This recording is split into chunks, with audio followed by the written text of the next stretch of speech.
Within the world of surgical assisting, the role can be assumed by a number of credential areas.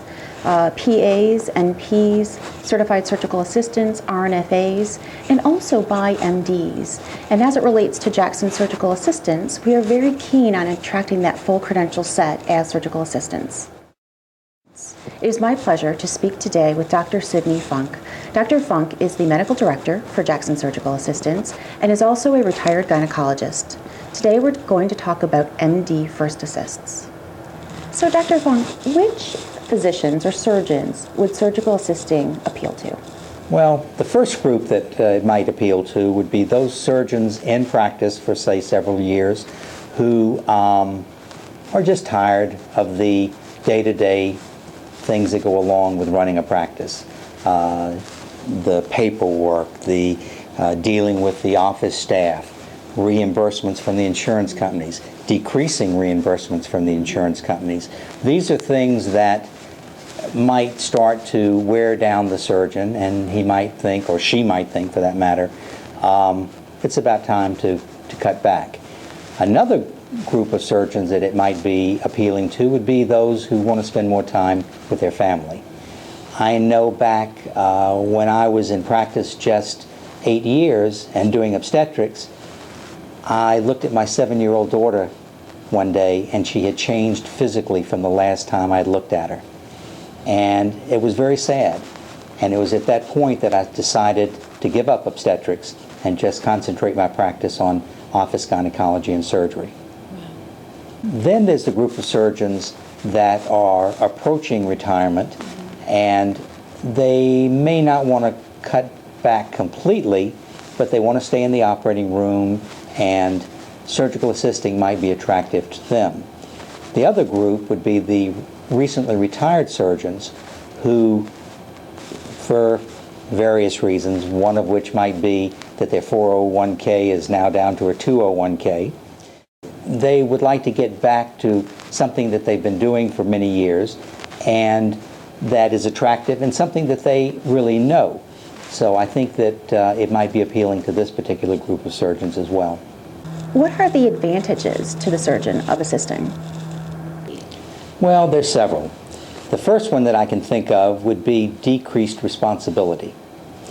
When you are in the operating room, you are the captain of the ship, and that weight can weigh on you quite a bit. When you're a surgical assistant, you don't have that same responsibility. Less liability. When you are the surgical assistant, the surgeon has most of the liability, so that if by chance something goes wrong and there is a lawsuit, you're much, much less likely to be sued. Also, because of this, your malpractice insurance is going to be much less.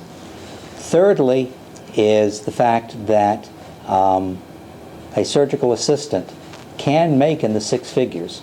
And if you take into consideration the decreased overhead that a surgeon might have when he becomes a surgical assistant compared to what his expenses were when he was in practice, the difference between the two may be less than one would think.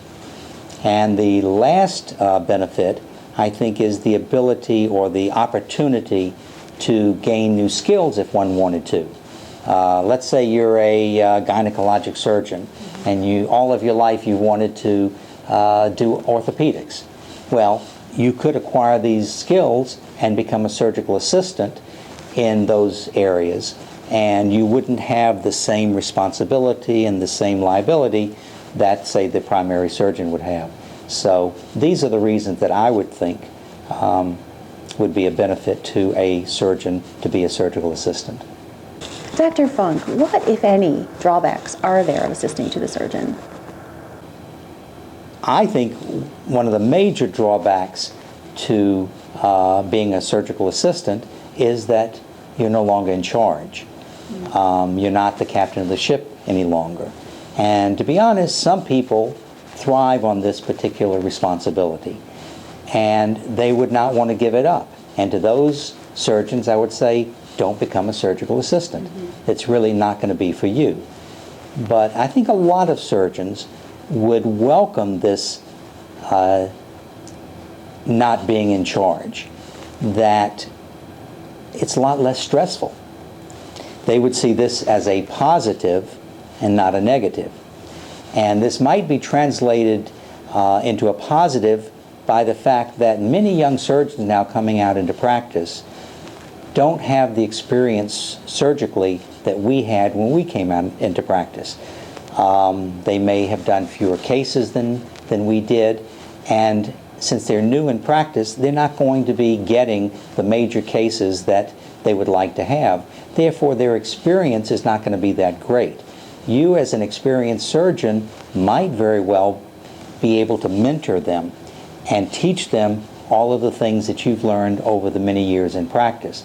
And many surgeons, I think, would see that as not as a drawback, but as actually a positive. Dr. Funk, thank you. Your insights have been amazing, and we appreciate them. And with that, if you have any additional questions regarding MDs acting as surgical first assistants, please don't hesitate to visit our website at jacksonsurgicalassistants.com or note the toll-free number that will come up on your screen.